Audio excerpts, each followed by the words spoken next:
All right, let's talk about Barrett's Best of 2024. Jason Barrett, president of Barrett Media. You put this out in a column on the site, but wanted to dive into some of these topics. There were some of these that were probably really hard to make a decision on. They were all hard. The thing is, when you're trying to look at a whole year of what's transpired, and again, these lists, I'm sure you know this, Dave, they're subjective. It's one man's opinion. People have different opinions that work in the industry based on what they know, who they know, and all that. And so I just try to look at, the stories that I thought connected best with me, the brands I thought performed best, and the talent that I thought stood out. And so, again, no perfect science, just sharing my observations based on what I've witnessed over the last 12 months. Well, we're going to start with one of the biggest, which is the sports media brand of the year. And I'm guessing this probably came down to two, but some of the nominees that you had put out, Amazon Prime, Netflix, ESPN, and Fox Sports. But you went with ESPN. They have a seemingly a great year all the time, but this year was particularly one where there were some things that really took off. Yeah, the thing is, you can make a case for Amazon and Netflix if you look at what they've acquired, right? Amazon has the NBA deal coming, and they stole that away from TNT.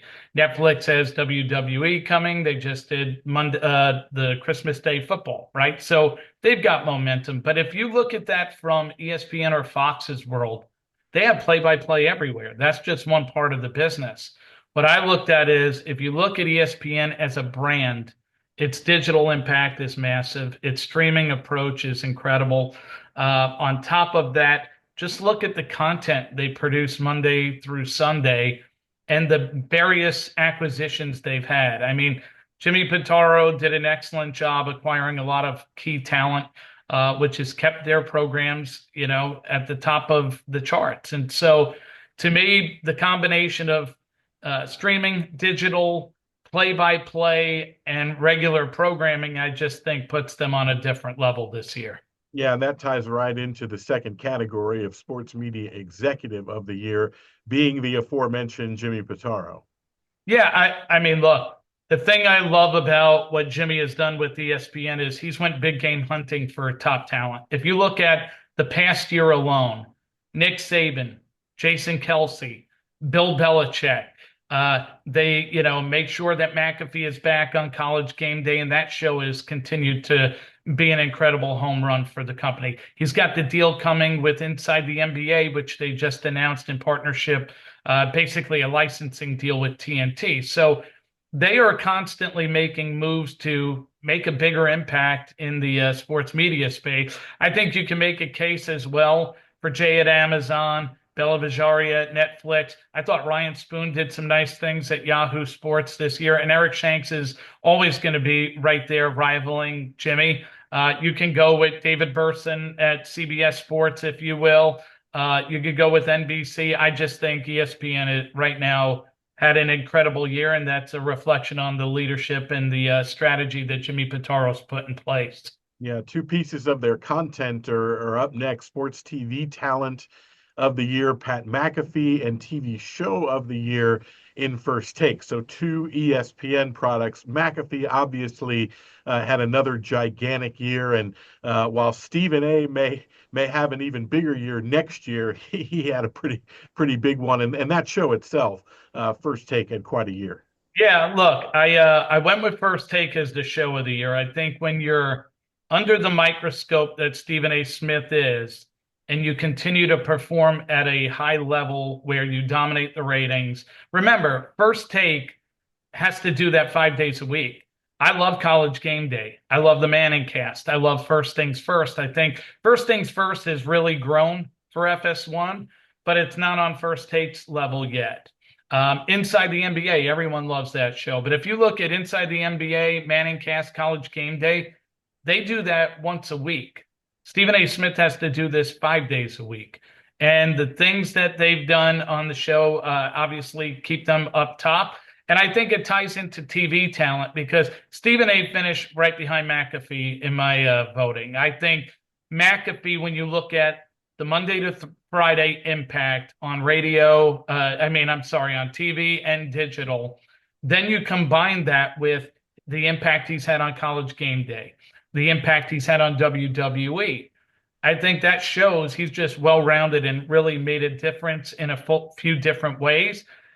You have others that belong on the list: Charles Barkley, Scott Van Pelt. I thought Dan Orlovsky has really gotten good on television. Nick Wright continues to be a rising star and is probably the most important long-term talent for FS1. I think Chris Russo's impact on First Take is, spoke volumes about the new vision of the show. But ultimately, Pat McAfee to me has become to sports television what The Rock was to wrestling. He's the most entertaining man in sports media. And right now, that's my top talent for the year. And I think show of the year was First Take. Going to a couple of radio categories, sports radio show of the year, you went with Felger and Maz, which can make the case for them probably every year. Yep. And for sports radio host of the year, a pretty star-studded field in the people that you considered, but you went with the hammer, WIP's Joe DeCamara. So listen, if it was about overall talent, Colin Cowherd would be the pick every year. I think he's an outstanding talent.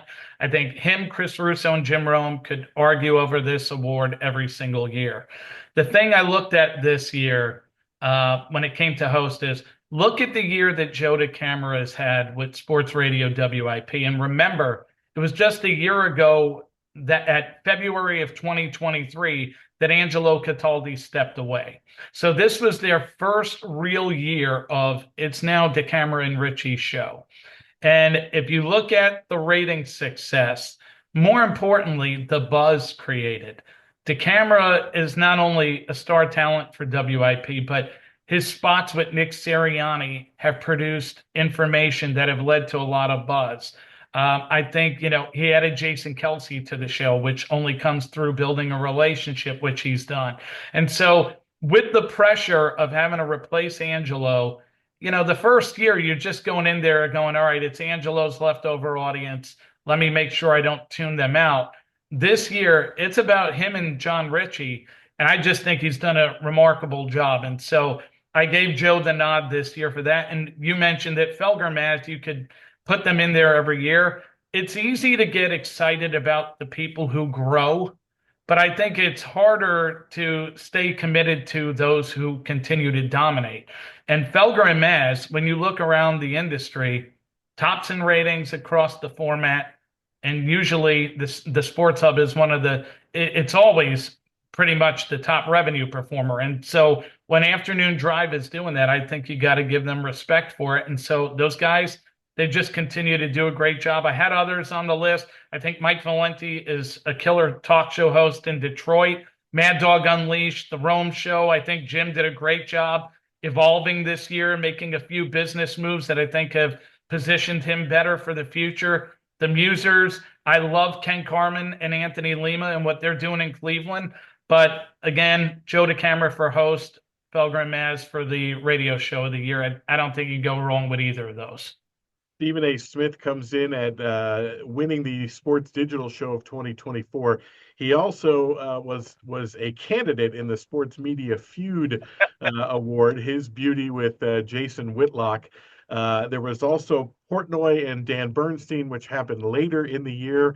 But the Pat McAfee, Norby Williamson feud takes the cake because it's very rare that we get one of these good feuds, and there was a clear winner.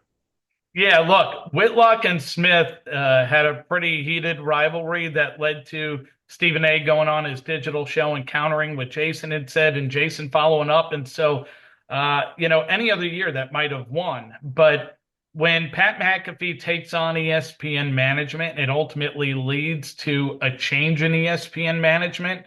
And look, I was candid. I didn't think that was a good move for Pat at the time. I still don't. I don't think it's good for him to go poking the bear up top. At some point, you keep poking the bear, you're going to get to Bob Iger, and that's not good. But however, Pat had a reason behind why he was doing what he did. It generated a massive amount of attention. And in the end, Pat McAfee, I voted him TV Talent of the Year. And so he came out, he won the feud. And so I thought that was probably the most noteworthy feud of all of them. I loved the Portnoy Dan Bernstein one. I thought it was very entertaining.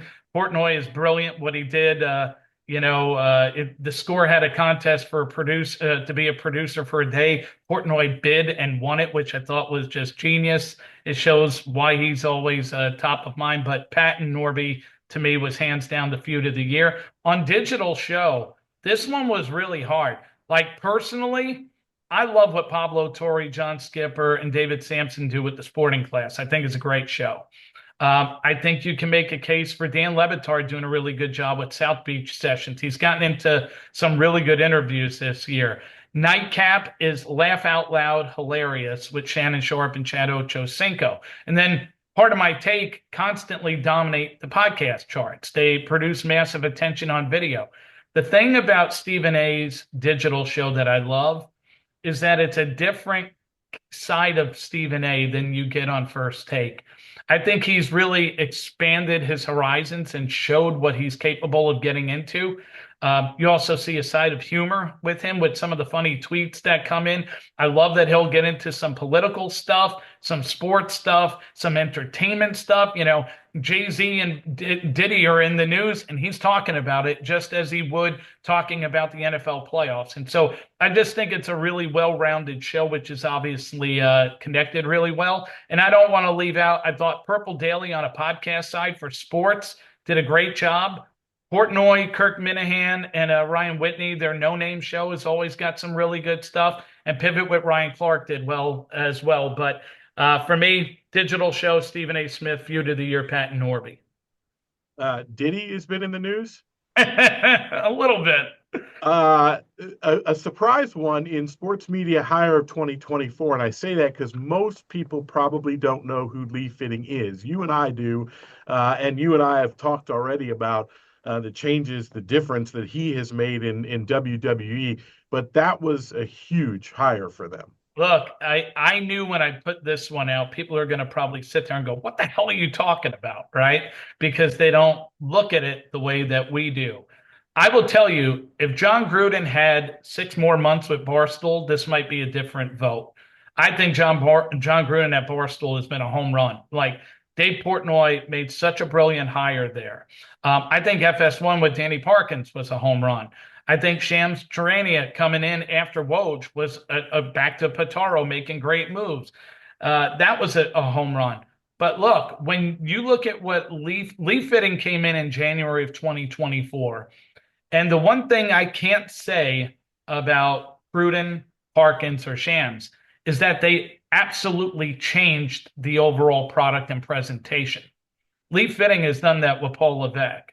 And when you look at the way WWE's content is now shot, a lot of the things they're doing digitally, unreleasing old footage, the various camera angles that go into their product each week that, taking you from the gorilla position, which is where the wrestlers come out to go into the ring.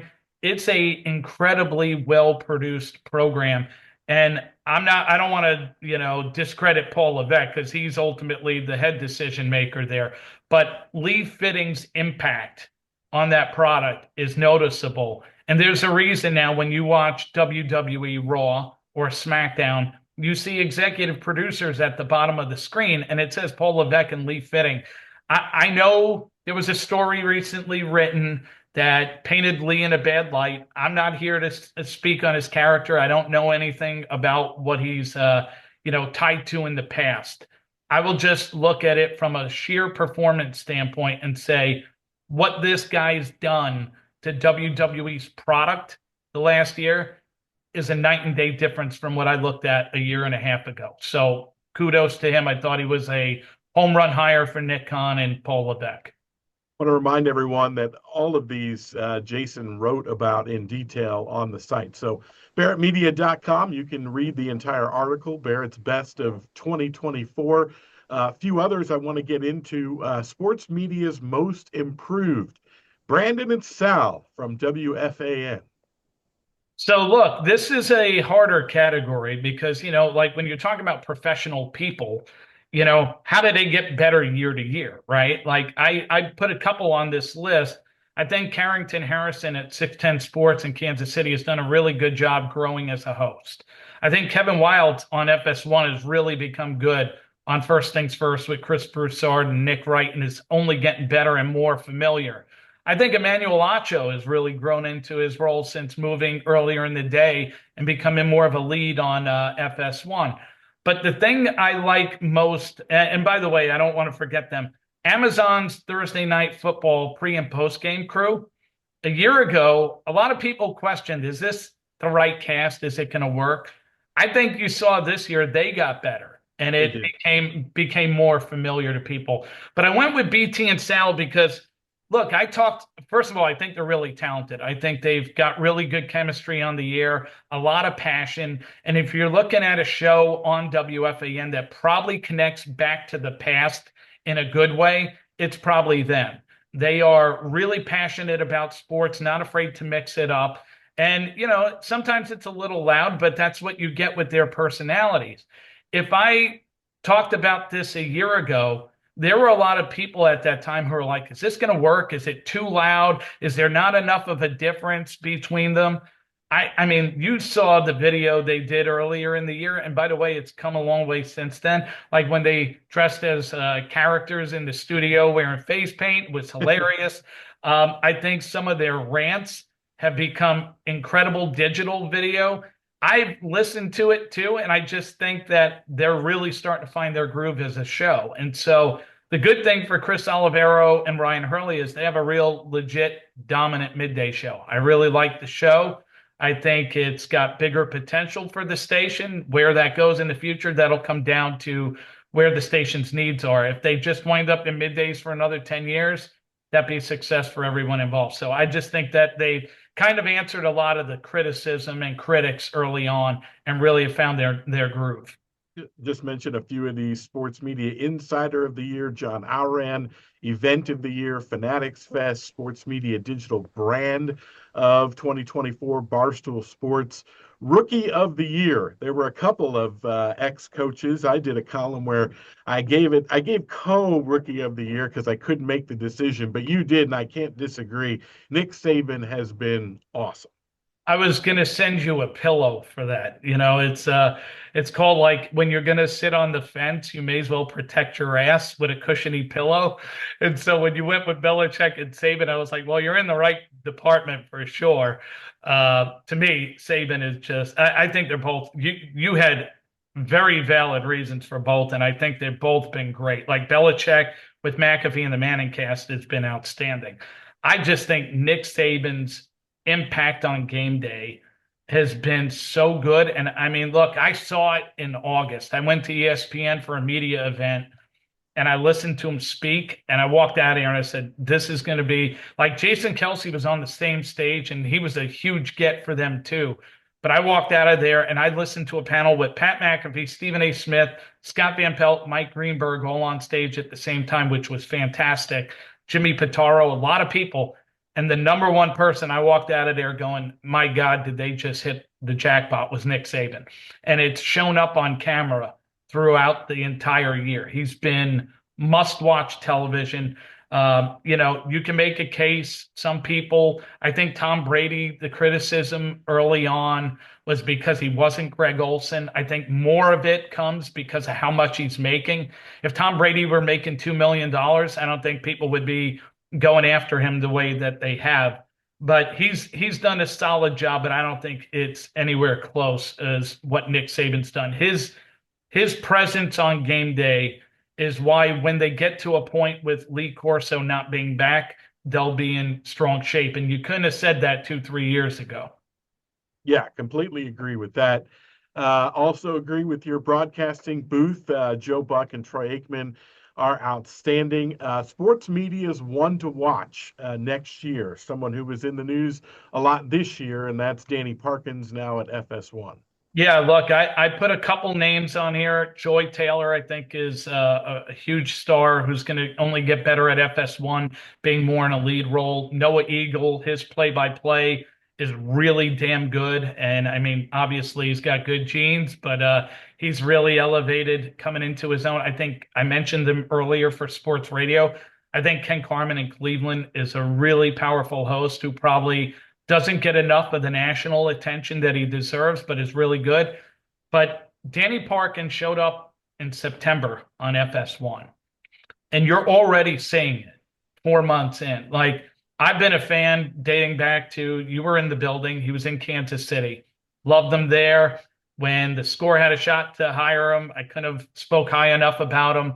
Uh, Colin Cowherd tried to make a run at him to get him to the volume. Rightfully so. Smart decision. And though that didn't work out, they started to plant the seeds. Collins asked about him by Eric Shanks. They wind up getting things done.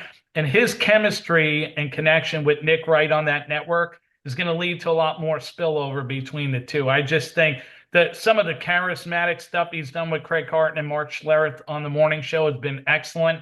I love his betting bit that he's created where he comes out in the king's robe and crown. I just think he's a very entertaining talent who's only going to get better. This is we're just scratching the surface of what Danny Parkins can do on TV. Joe Davis, another one of the top younger broadcasters in the world, who is obviously taking over some big positions. He gets the broadcasting call of the year with Freddie Freeman's home run in the World Series, and the sports media shocker of 2024. Woj walks away from being the insider. You mentioned Shams Charania taking his place, and Woj, while walking away from his crazy job and a lot of money, he still has a really cool job. He's the GM of St. Bonaventure men's basketball. He's done all right. I mean, obviously that was massive because he's had such an influence on the way we look at NBA information. And Shams is the only one who could come close to being in his category and will probably continue to elevate in the future. But him announcing his departure when he did, how he did, it was just a shocker. This was a really hard category, though, Dave. Like, Warner Brothers loses the NBA. If David Zaslav hadn't planted that seed at a conference a year earlier where he said maybe TNT doesn't need to have the NBA, it might have beaten Woj. I wasn't surprised that they lost the NBA. I will say KMBR having a lot of key talent exit, that was definitely shocking. You can make that case. Fox, they planted the seeds. They were going to put Brady in the boot. So that really wasn't too much of a surprise, even though it is when he goes in. The Kelsey brothers got $100 million deal from Amazon for podcasts, which was pretty eye-opening. Who would have thought Skip Bayless would exit FS1 after he was one of the building blocks? But that happened. Probably not the brightest moment for Shannon Sharpe, but his sexual live stream was definitely a shocker. Interesting. Yeah, I wasn't checking it out, but I know it got a lot of attention. You heard about it from a friend. I mean, you couldn't avoid it if you went on social media. Everybody was talking about it. Don Martin, his relationship and long-time tenure with iHeartMedia in Los Angeles coming to an end was definitely sad for me because I love Don. I think he's done an incredible job over decades for iHeart. And so him leaving surprised me. But when you put it all in comparison, when you look at the platform Woj has had and how he's been, I mean, people go to him for NBA information before they go to any website, any television show, any radio show. He's that influential. And when he announced he was leaving, that was definitely a shocker. As you said, he's got a pretty good gig nonetheless, but certainly was not expecting Woj to exit ESPN in 2024. Overall, as it always seems to be now, quite the year in sports media.